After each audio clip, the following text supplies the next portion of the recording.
Good afternoon, and welcome to our New York Archives magazine online speaker series. I'm Josie Madison, editor of New York Archives. Today, we will explore New Eyes on Alice Austen, the groundbreaking permanent exhibition at the Alice Austen House Museum, highlighting Austen's remarkable contributions to photography, immigration history, women's history, and LGBTQ history. It fully embraces Austen's personal story and centers on her loving 55-year relationship with Gertrude Tate. Together, we will discover how this new lens on Austen's story invites visitors, students, and scholars to experience her life's work with greater honesty, context, and connection than ever before. Victoria Munro oversees all aspects of staffing, development, and artistic direction at the Alice Austen House.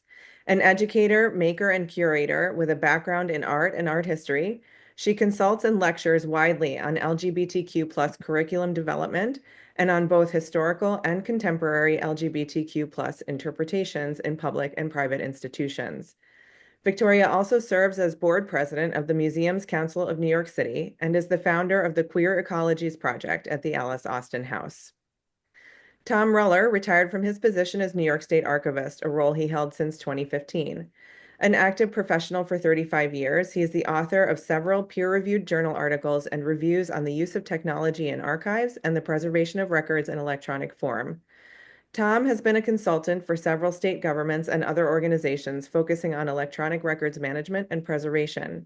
He remains actively engaged as a board member and steward of the Archives Partnership Trust. So welcome to those of you who have joined us today. There will be a question and answer session at the end of the presentation, so feel free to submit questions using the Q&A box at the bottom of your screen throughout the presentation, and we'll get to as many of those as we can at the end. And now I'm pleased to introduce Victoria Munro and Tom Ruller. Thank you very much, Josie and Victoria. Welcome. This is a wonderful way to, we're in the middle of Pride Month, but to recognize the contributions of so many LGBTQ people. Alice Austen is a fascinating, multifaceted story. A child of privilege, and who ultimately her family really didn't treat her very well. But we're going to hear a lot about that, so I don't want to steal a lot of the thunder.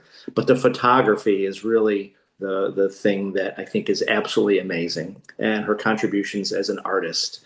And so this is a great story, and I'm so excited to have you here to tell it. And I think a lot of people are going to learn a lot and have another good reason to visit Staten Island. So with that, I know you've got a PowerPoint, and so I'm going to stop talking and let you talk because you're the star of the hour. Yeah. Thank you so much, Tom. And just a minor correction. Austen's family actually embraced all of her different facets of her life, and were very supportive. But I'll get to the story at the end of her life, where there was some family input, not the Austens, which potentially prevented Alice and Gertrude kind of being together forever. So yeah, it's lovely to be here today. I'm speaking to you from the Alice Austen House, in an office that is absolutely filled with boxes because we have a brand new exhibition. The Alice Austen House, I'll be talking mostly about Austen today and our permanent exhibition. But we have 3 changing exhibits per year of contemporary photography and other art forms. And right now, just this past Saturday, we opened a fantastic exhibition of international and national artists called Radical Botany, The Politics of Flowers. Every exhibition that we present here is very purposefully chosen and curated to align with themes in Alice Austen's work. And this morning I was just wandering the grounds of the site and taking photographs of all of the beautiful blooms, because we actually encompass a 15-acre waterfront park. And with that being said, I'm going to start sharing my slide deck and tell you a little bit about the imagery that I'll be presenting today.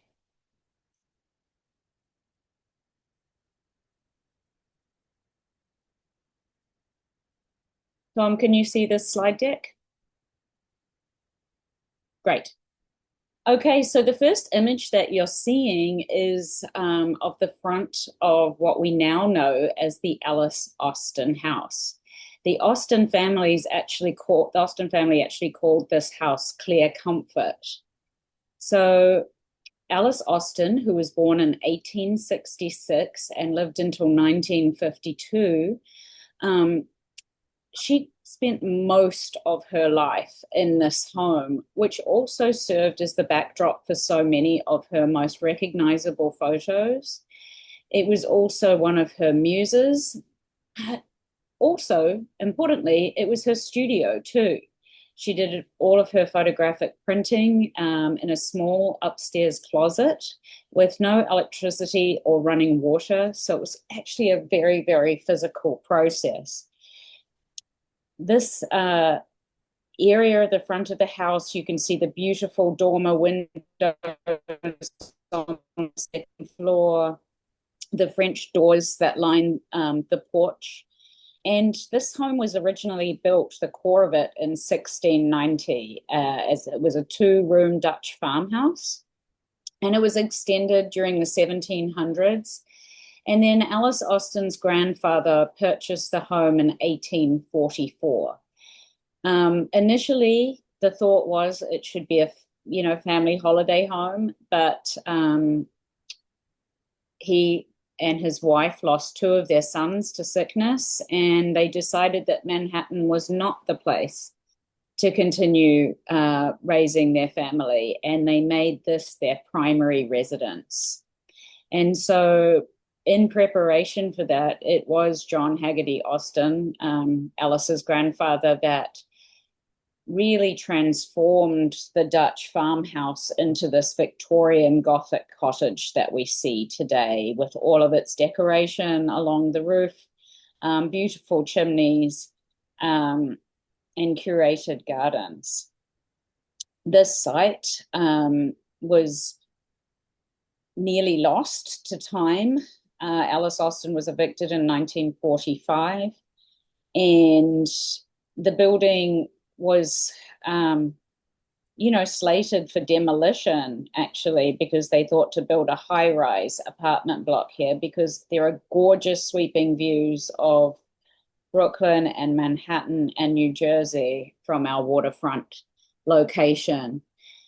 Luckily, many people banded together and managed to save the site and have it registered on the National Register of Historic Sites.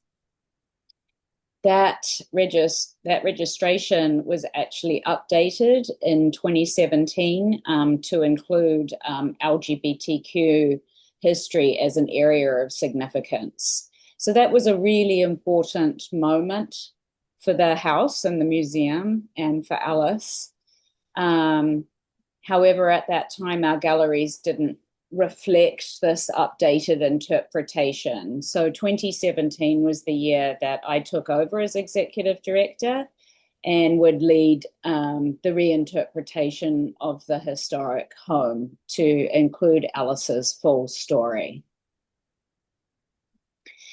So the first image I'm going to show you, because we are in Pride Month, so Alice Austen took many photographs that were also primarily for personal circulation with her and her intimate circle of largely queer women friends.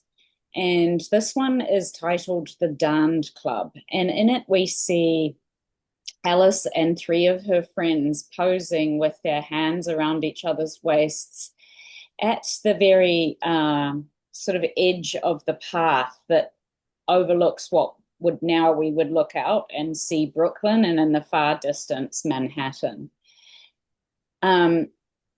They were self-named the Darned Club. It was a play on words. They really weren't sitting around doing darning. These women were an absolute picture of what would be called the new woman of the era.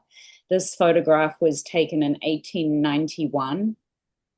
Alice and her friends were cycling enthusiasts. They were involved with new inventions and even patenting inventions.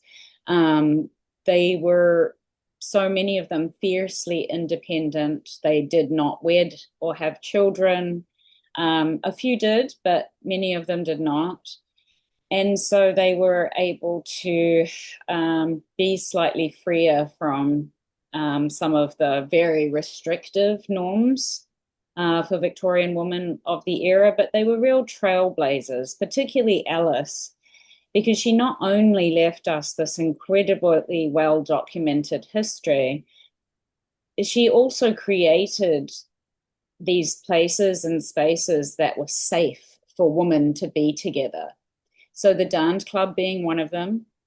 She was one of the founding members of the Staten Island Bicycle Club. She was the founding member of the Staten Island Garden Club. She had a cooking club. But these were all activities that women of her era could do unchaperoned by men. So that's really, really key. And we embrace that spirit of safe space here at the Alice Austen House, particularly for carving out space for pre-Stonewall LGBTQ history, but acknowledging also the faults that the Alice Austen House has and the wrongs that we had committed, against perhaps Alice and the LGBTQ community in earlier iterations by not acknowledging her lesbian identity and the loving relationship that she had with Gertrude Tate. I'm going to go to the next slide now. This one's called Dressed as Men, also taken in 1891. And in this image, we see Alice with a rare smile and her two friends, both named Julia, posing just near the front porch of the house. And there's a lovely bush in the background. The gardens were absolutely, a huge part of Alice and the family's life. And in this image, three of them are cross-dressing as men. They have fake cigarettes. It was actually not okay. Thought it was very, very uncouth for women to be smoking at this time. And there's also a very carefully placed umbrella in a witty position in between Julia's legs.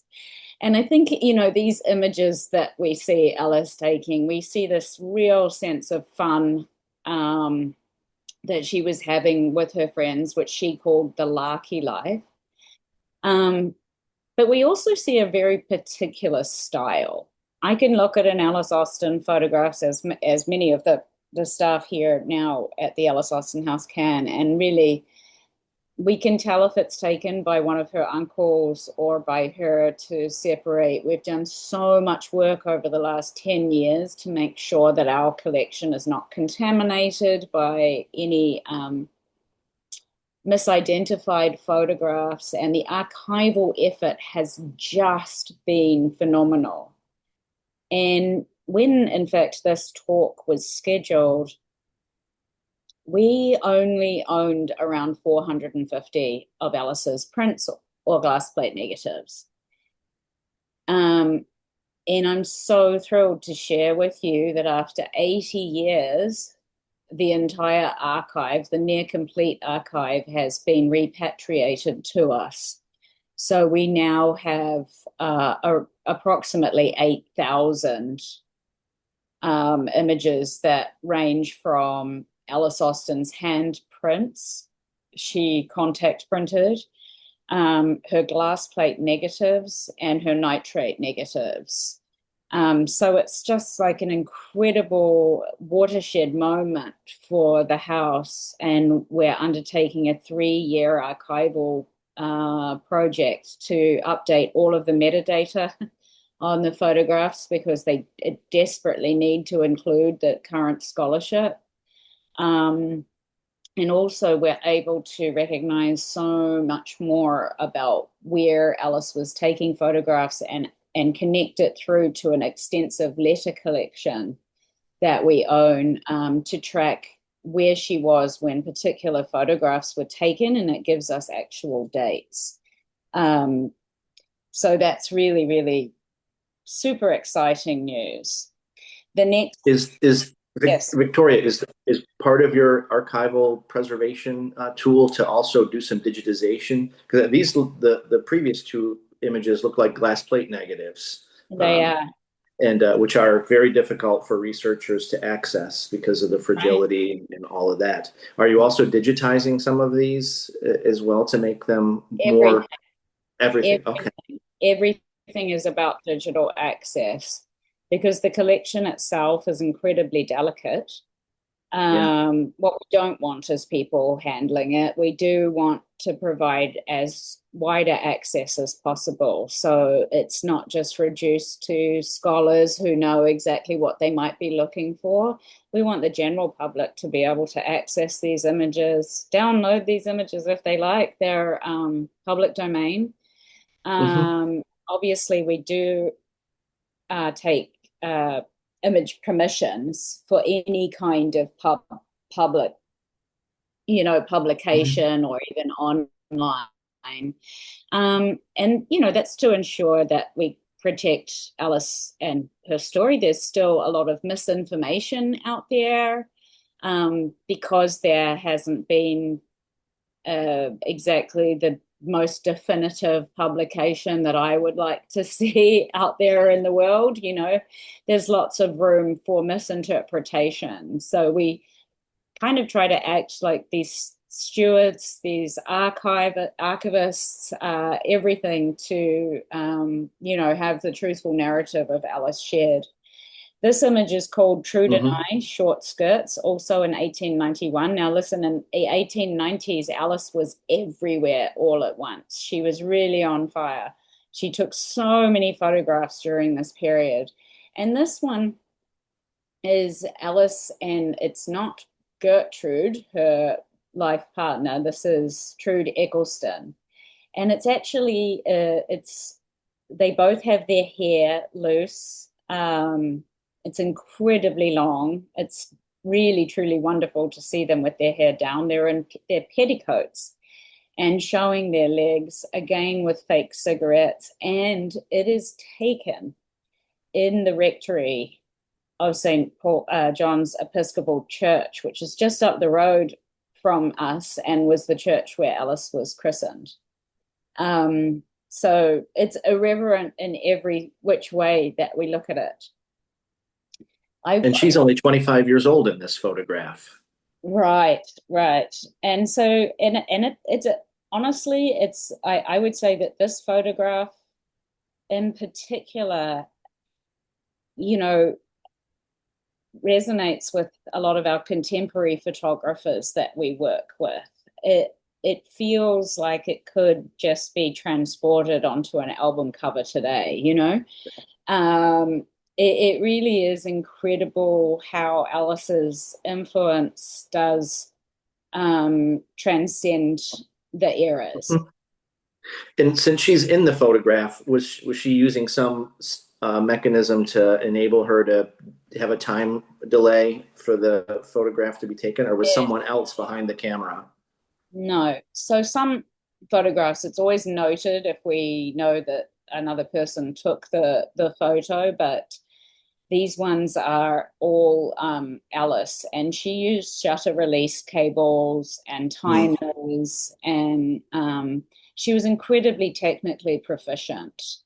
And if you really look at um, the equipment she was using, some of it was very clunky, obviously very, very heavy. She would take up to 50 pounds of equipment with her on a single trip to photograph outside. And what's particularly important about Austen as well is that she certainly was not the first female photographer, and photography was actually quite encouraged for women to take up. But it was always encouraged more as in a sense of a studio portrait situation. It was thought that women were better at capturing portraits of children and portraits of femininity. Well, these are certainly not that.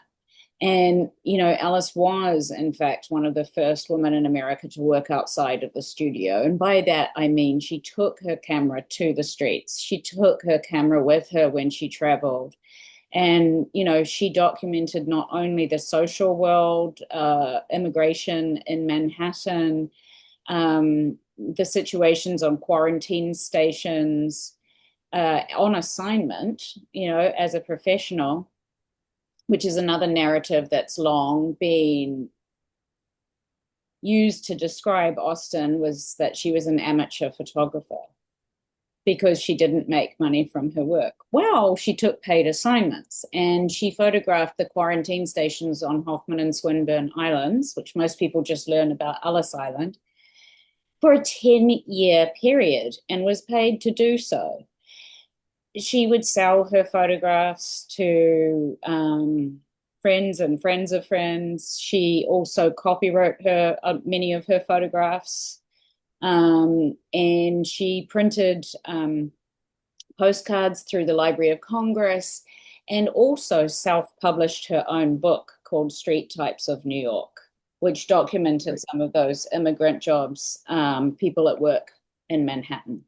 So really substantial.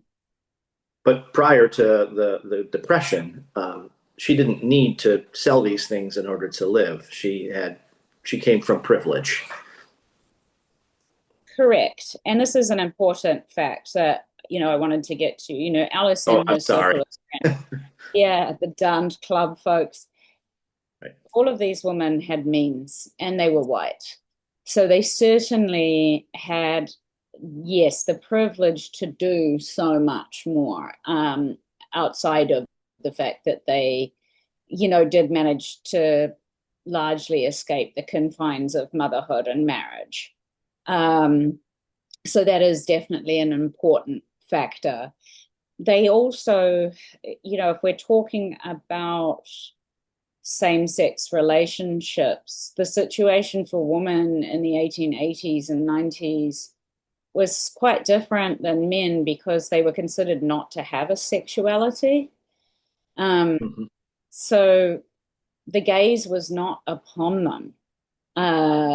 And importantly, Alice would never have called herself a lesbian. She died in 1952, which was an incredibly restrictive era for queer people. And yet the word lesbian was used to describe someone with a mental illness, and it was sexually deviant. So of course not, like so many things, we can apply terms that we might use today for people in history, with that caveat that we know that, of course, Alice wouldn't have called herself a lesbian. Why would she have?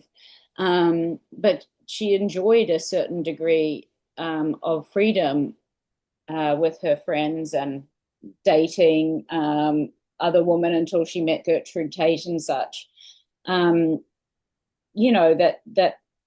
she wouldn't have been afforded by the time of her passing, which is really tragic. I'm going to move to the next slide because I want to show you Daisy Elliott, who was the model. We have an image of a woman holding a bicycle in an instructional pose. So Daisy Elliott was a woman who Alice did have a relationship prior to Gertrude Tate. In fact, she was a bit bumped by Gertrude. And Daisy's a really fantastic figure. We have a huge letter collection from her. By the way, all of these images are included in our permanent exhibition. And Alice set up a makeshift outdoor studio, and she photographed Daisy in different poses, but also wearing bloomers, which would have been, absolutely shocking to see a woman in bloomers in 1896. But they were really pioneering bicycle riding for women. And so Daisy and Alice's other friend, Maria Ward, who is known as Violet Ward, who also dated Daisy Elliott, authored a book called Bicycling for Ladies that you can still purchase today. It had a reissue a few years back. There's a small foreword by myself. But these photographs would become the illustrations for that book. And for many of you, I'm sure you're aware that cycling is really kind of an important piece of sports history for women in terms of women's emancipation and various other freedoms. And Alice was also a champion tennis player. And Staten Island was the first place in America that the game of tennis was played. And the women's tennis club that was formed was really, really important. Also an important space and place for women to gather and be together. So we have here, what I wanted to do was juxtapose some of the artwork that we've shown in the last few years with Alice Austen's work, so you could get a sense of where my curatorial vision lies in terms of being inclusive but also acknowledging Alice's influence. So most often I work on a 3-year exhibition calendar, so I am able to work with artists for 2 to 3 years on their project. So a lot of the time it's not me saying, oh, I want this work from you because you've already made it, I've seen it. It's like, no, I want to give you the opportunity and help financially support you to create new work for the galleries at the house. And I just love the way these two images resonate with each other. So on one side, we have another image of the dance club with a woman seated. Alice is center, standing at the rear. And it's kind of in a triangular composition, which was, a very popular composition for Victorians to use in their photography. And the image on the other side is Supranav Dash, who is a Southeast Asian artist who cannot show his work in his hometown in India for fear of reprisals, because it's still, being a member of the LGBTQ community there is not an easy place to be. And it's certainly something that you have to keep relatively closeted. And he has a large circle of queer, trans friends, and he documents them.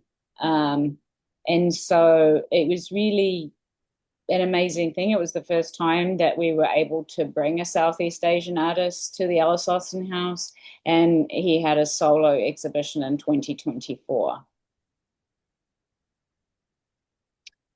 Here's an image of Alice and her friends. She's a little younger here. It's 1885. It's called Group in Bathing Costumes. That's on the left-hand side of my screen. And they're posing in these wonderful bathing suits on the front lawn of the house. And in the background, we can see the beautiful Adirondack gates, which I currently need to get rebuilt because someone sadly drove through them. So if you know a good woodworker that would like to have a job rebuilding our gates, please contact me after this. And on the other side, we have Chella Mann, who's an incredible advocate for trans folks, but also queer folks with disabilities. Chella is deaf. And in 2019, for the 50th anniversary of Stonewall, I commissioned Collier Shaw, who's an incredible photographer, to photograph 15 queer activists for our opening exhibit for the new permanent exhibition.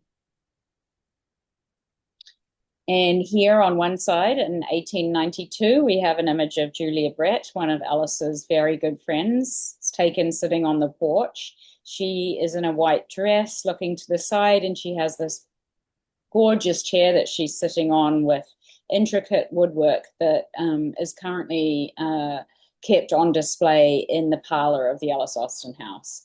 And on the other side of the screen, we have Zachary Drucker, who's an incredible filmmaker and artist, trans, photographed by Collier Shaw, looking very similarly, dreamily off camera. And then I wanted to cover a couple more things before I take you into the interior of the house. I wanted to talk a little bit more about Alice's passion for gardening. So on the left-hand side of the screen, you'll see a photograph of Alice's night blooming cerise. That's taken in 1895. And on the split screen, you'll see a color photograph of an arrangement of apples and vines from a show called Worm, Wart, Root and Bane by Anne Shelton, who's a New Zealand artist, taken in, and that show was produced in 2024 here at the house. For that exhibition, we also created the Alice Austen House Press and published our first 312-page artist book that included works by Alice Austen and essays, guest essays and such, which is an incredible book. But the reason I also show you this is because Alice was incredibly attached to her plantings. She would throw parties when the cereus would bloom. She would throw parties when the wisteria would bloom. She allowed her wisteria to grow so enormous that it was compromising the entire rear structure of the house.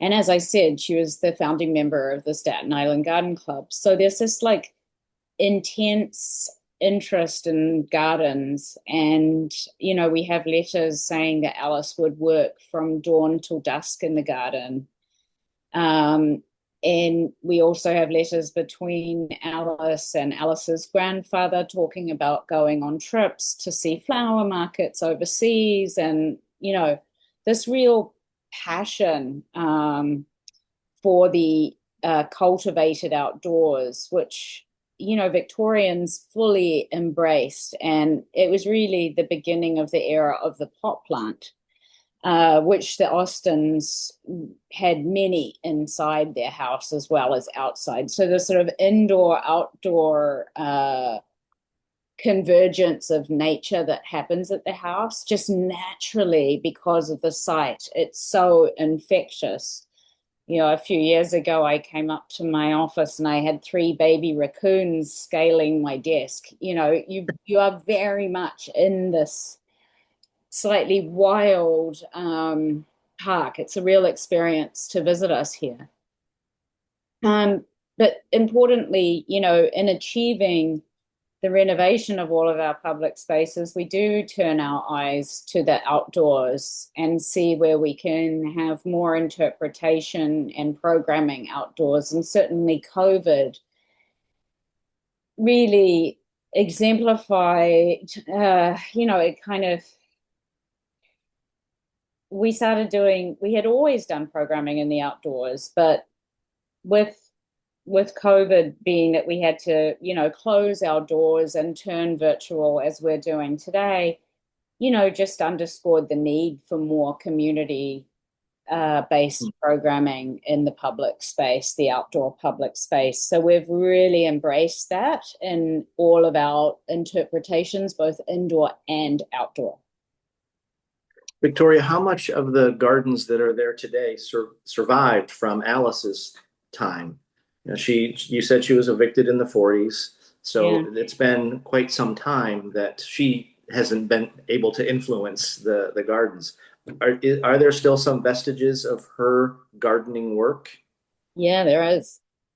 So the house was sort of saved in 1967, but then it would be handed over to New York City Parks Department, which has such limited budget. People don't have any idea the struggle it is to run public parks.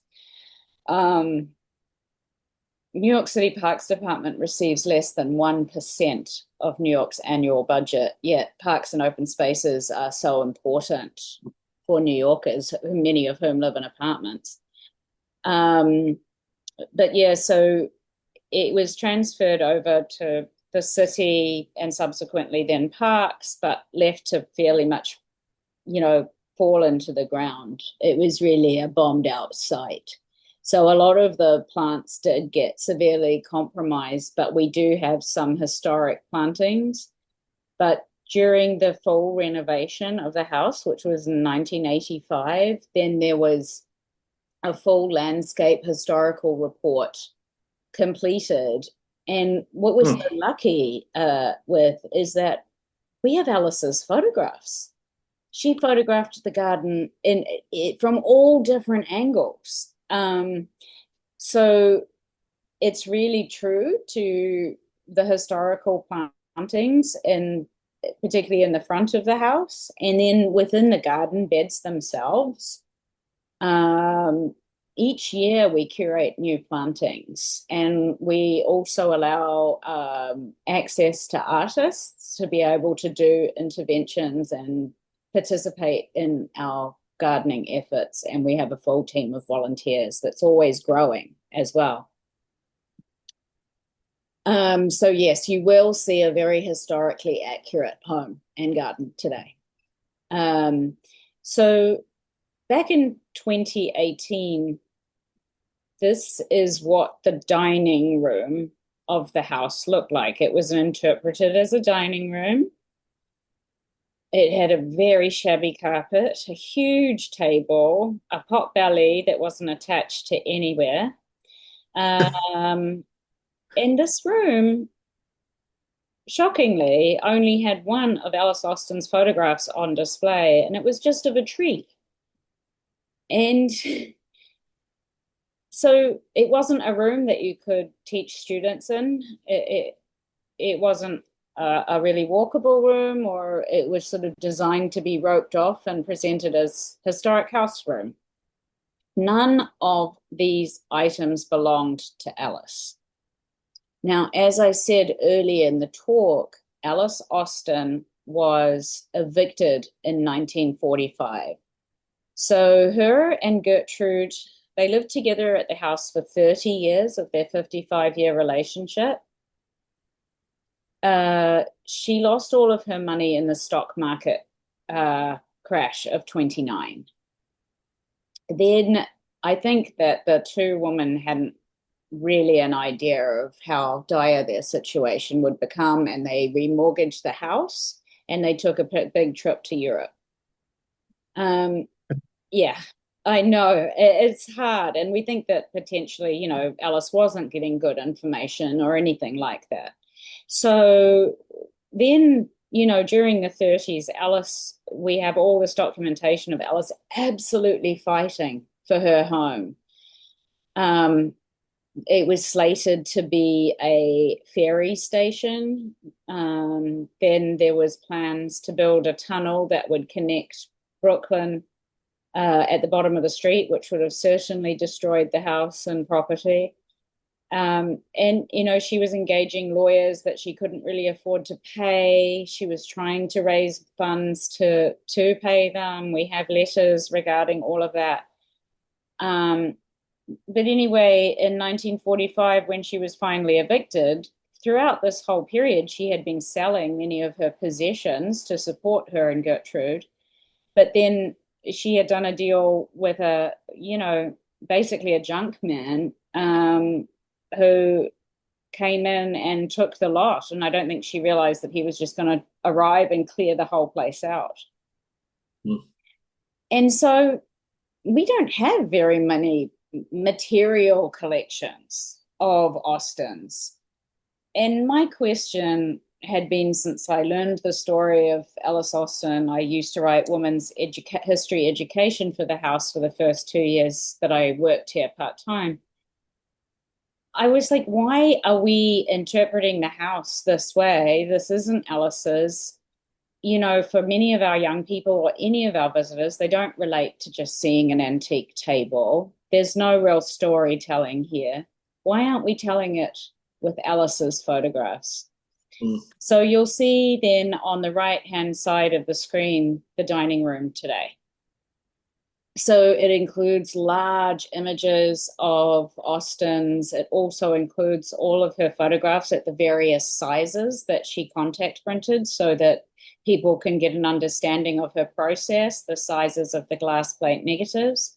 She would have her glass plate negatives delivered to the house, and they were they had a chemical emulsion already on them. But it's expensive equipment, and those kind of materials were not cheap. So this room really covers the immigration photographs, the photographs taken on the quarantine islands. It displays her camera equipment. It also has an entire wall dedicated to her relationship with Gertrude Tate. And there's images of what the room looked like when Alice lived there. So, in my opinion, there was no point in keeping hold of all of this antique furniture that previous iterations of boards had valued at the house, this kind of collecting of Victoriana that wasn't relevant to us. I kind of see any collecting around general Victoriana for the Alice Austen House as being potentially dangerous for the collection, a pollutant. So, yes, today it is looking very, very different. And we finally got overhead lighting for the very first time since 1690. In this screen, you're going to see on the left-hand side an image from 2018 of the family's formal parlor. It had a large wooden barrier so you couldn't walk into the room, and there was only 3 photographs of Alice's on display. That wasn't immediately evident that she had even taken them. So in the museum total, there was around 20 of her photographs on display. And I have to let you know that the first time I visited the museum back in 2008, when I left, I did not know that Alice was a photographer, and I did not know that she was queer. And as a queer artist with a strong interest in photography and a curator, that would have been so meaningful. So now you see on the other side an image on the right-hand side, an image of the parlor today. Every wall is filled with Alice's photographs and information about the family, the history of the home, because of course it is architecturally significant in New York. We have collections of items, physical objects that are the genuine items from Alice Austen's family's collections.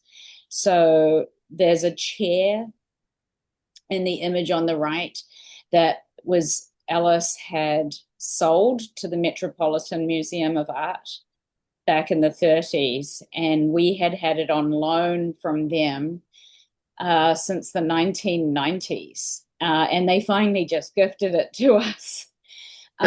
And this is what has been happening too. And this is one thing I wanted to say about these physical objects, is that now that people see us really stewarding the collection and the home to represent Alice and acknowledge where she should have a very important place in the canon of women photographers and American photographers, period. Family members have been donating back collections to us now. And so it's like Alice is just constantly still revealing herself to us. She did not keep diaries that we know of, but the letter collections are very revealing. And so we don't really have Alice's voice, but she kept very detailed notes on her photographs and her process, which we do have. But so it's this revelation that's constantly happening. And we realize also today that LGBTQ people are, at high risk once again. And that you can't just rest on your laurels and say, well, we've achieved it. We've got, some more equality. Because it can be taken away so quickly. So doing this historic preservation work is really, really important. Well, and you've turned the house into the Alice Austen home and museum about Alice Austen and her family, rather than a Victorian home that Alice Austen lived in.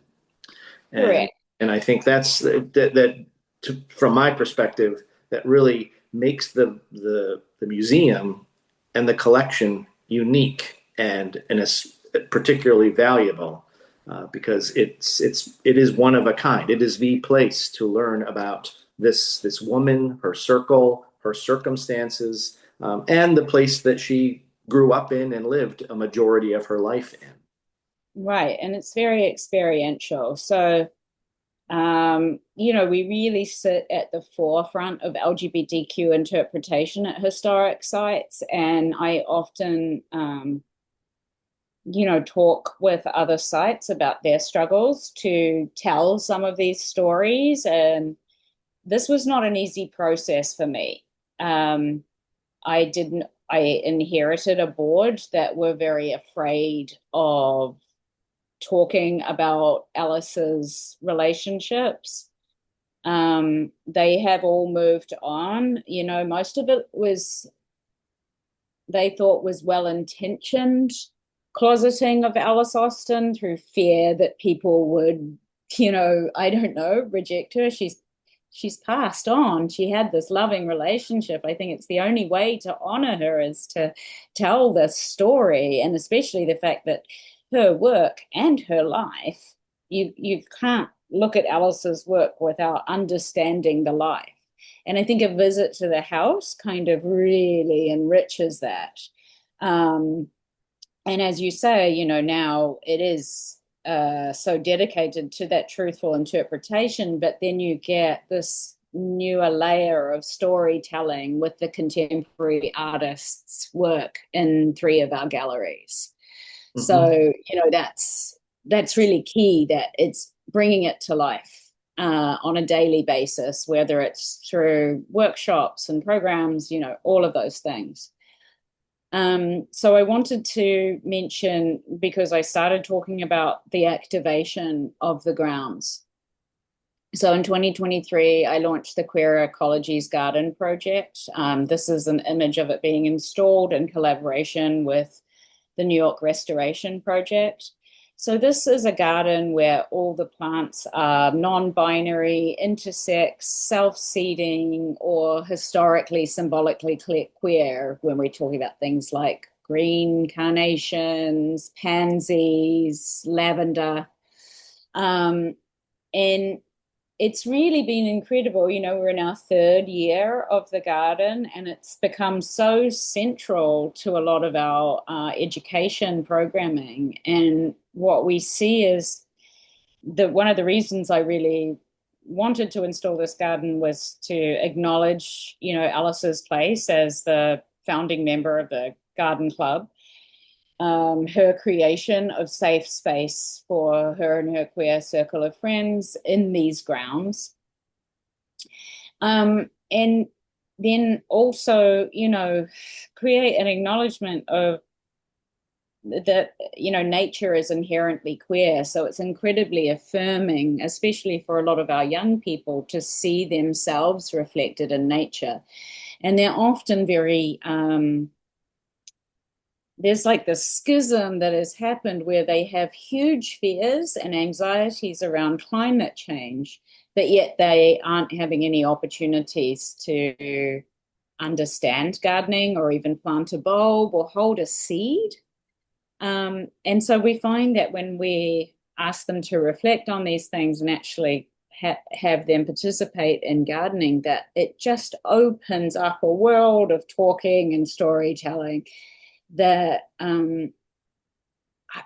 it's an energy that's bigger than the house, and obviously we're a small cottage too, so we lack a lot of spaces that we can work in. So the park is absolutely integral to this work. And then we're able to, like I said, do these workshops with seeds and plants and actively have these discussions about where individuals sit in their relationship to the natural world.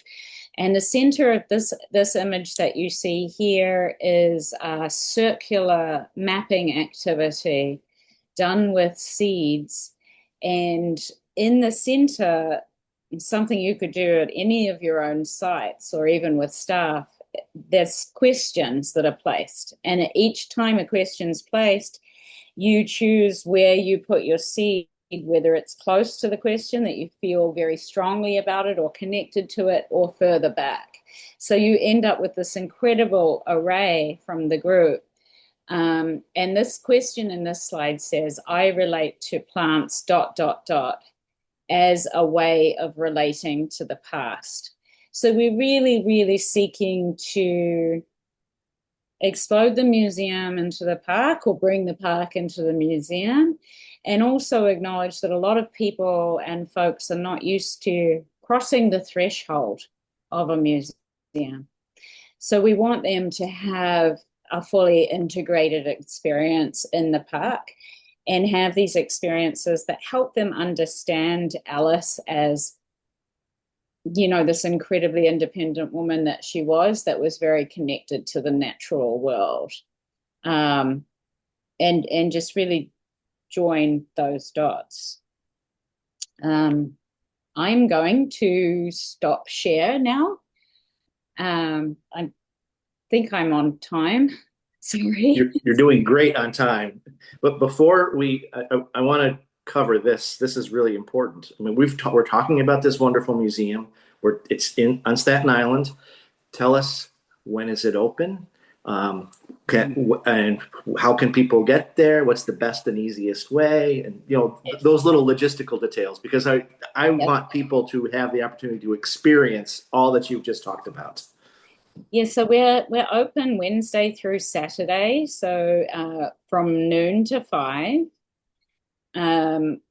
I really recommend looking at our website. When you visit the website, which is www.aliceausten.org, it'll give you an opportunity to sign up for our mailing list.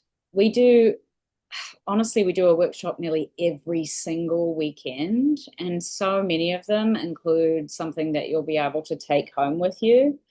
You'll also hear artist talks.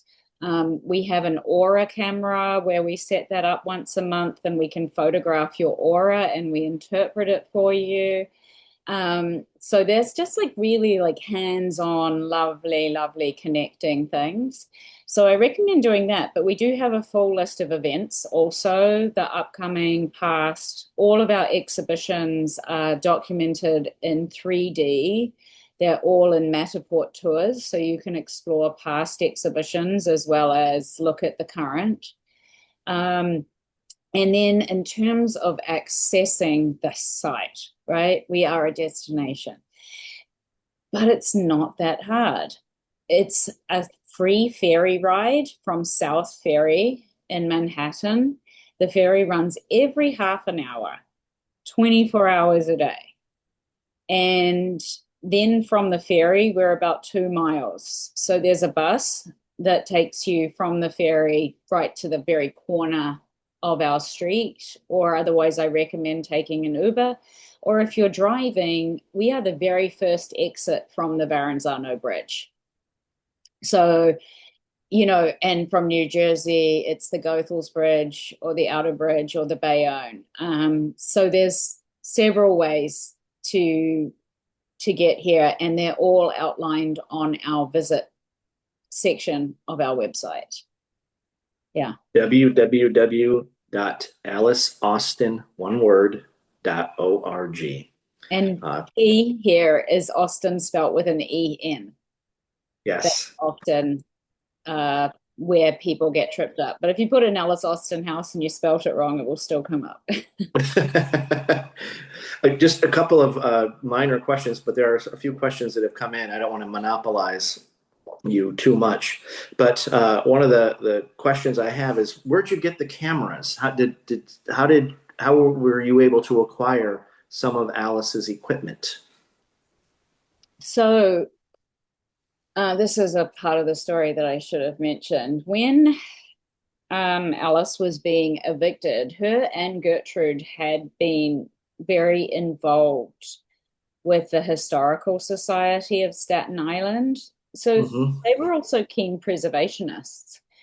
And she knew that her photographic collection was an incredibly important historical document. And she gave it to them for safekeeping.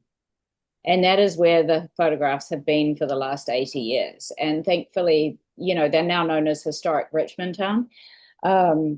they had done a lot of the good work of digitization and such, although we have to re-digitize a lot of things because there's elements that weren't considered to be maybe worth including in the file. But I think it's very important that we know when Alice has mounted a work, that we know when Alice has stamped a work with copyright. We want to see that as researchers and as archivists and even the general public. It all goes a long way to proving her professional ambitions, So there's a lot of work to be done to continue with there in terms of digitization. We do have a collections button on our website where you can see a lot of work, and as we get through this project, it's going to be, coming online.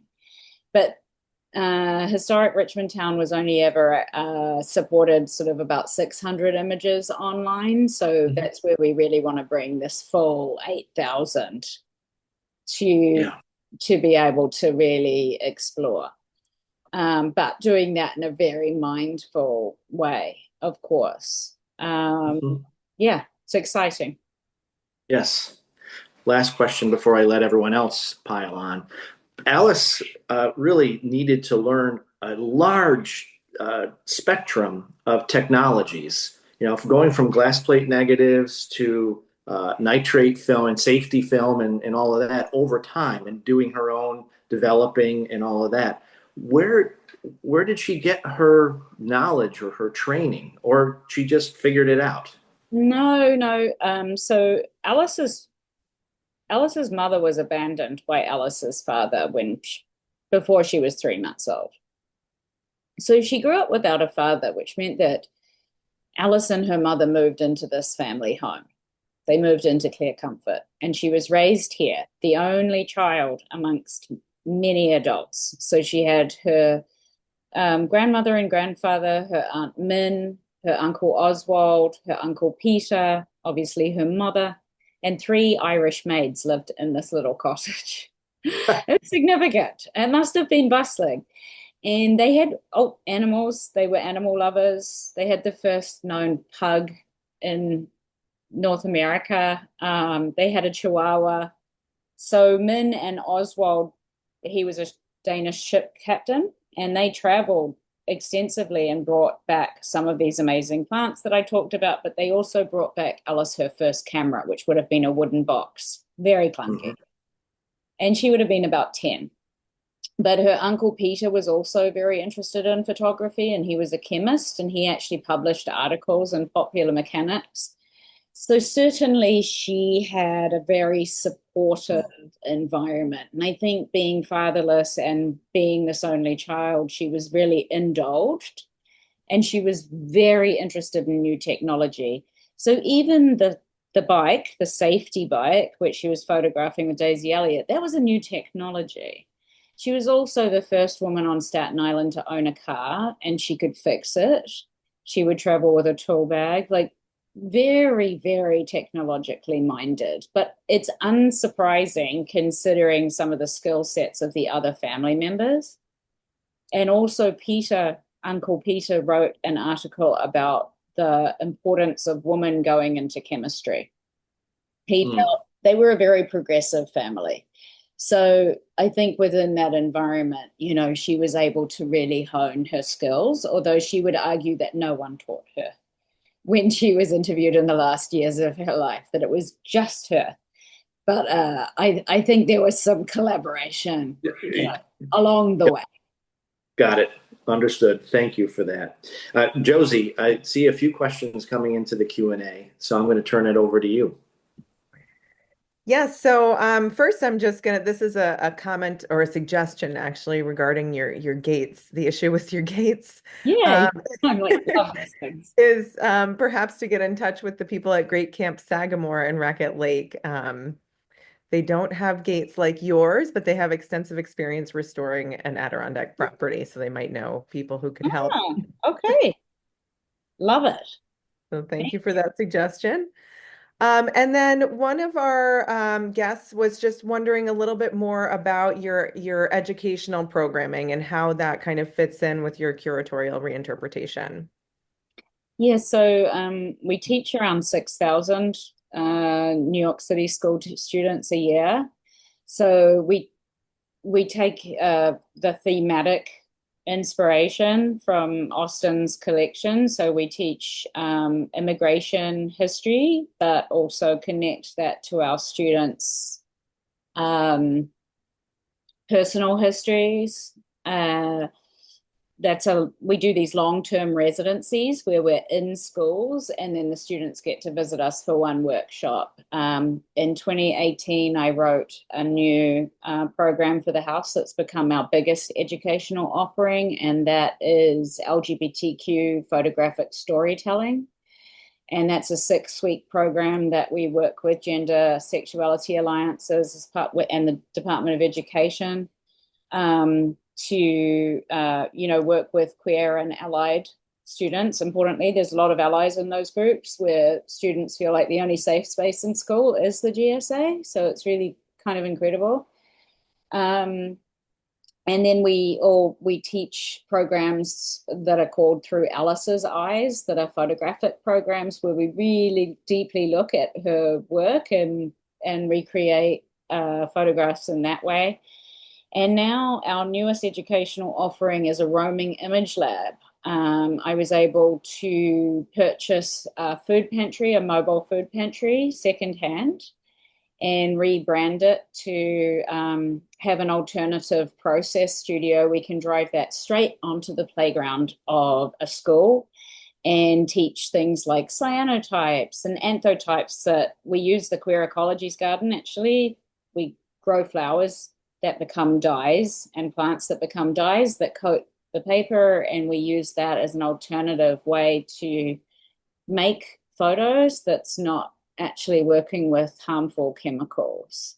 So that's a really exciting new thing that we're able to offer schools now. That's wonderful. It sounds like a wide range of programming and really kind of a great way to help with the reinterpretation of the site as a whole. So those are the only questions we had. So I just want to say thank you so much for this wonderful presentation. And thank you to everyone who joined us to watch this presentation today. If you're interested in learning more about the holdings of the New York State Archives, that website is archives.nysed.gov. And if you're interested in our work at the Archives Partnership Trust, that website is nysarchivestrust.org. And just a reminder that the Alice Austen website is aliceausten.org, and Austen is spelled with an E. It's our privilege to make these events available to you and to keep New York State's history alive. If you're interested in the content we create and you have some ideas for future programming, we are always happy to hear those. Please send us an email at aptrust@nysed.gov. And this wonderful conversation will close out our season of the online speaker series for this year. And we will be back in September with a brand new lineup of speakers and stories. You can stay tuned on our website for updates. Again, that's nysarchivestrust.org. And if you haven't done so already, don't forget to subscribe to New York Archives Magazine to keep those New York stories coming while we take a little break up from the speaker series. Those of you who registered for this program, you will be receiving a thank you email, and that'll have links to all of the recordings for our 2025 to 2026 season, along with other relevant links, including that link to the Alice Austen House. Thank you so much, Victoria and Tom, for joining us today. And thank you to those of you out there. Thank you for a great season, and I hope you all have a fantastic summer. Thank you, Thank you. Josie. Happy Thank you, Pride. Victoria. Bye-bye. Happy Pride.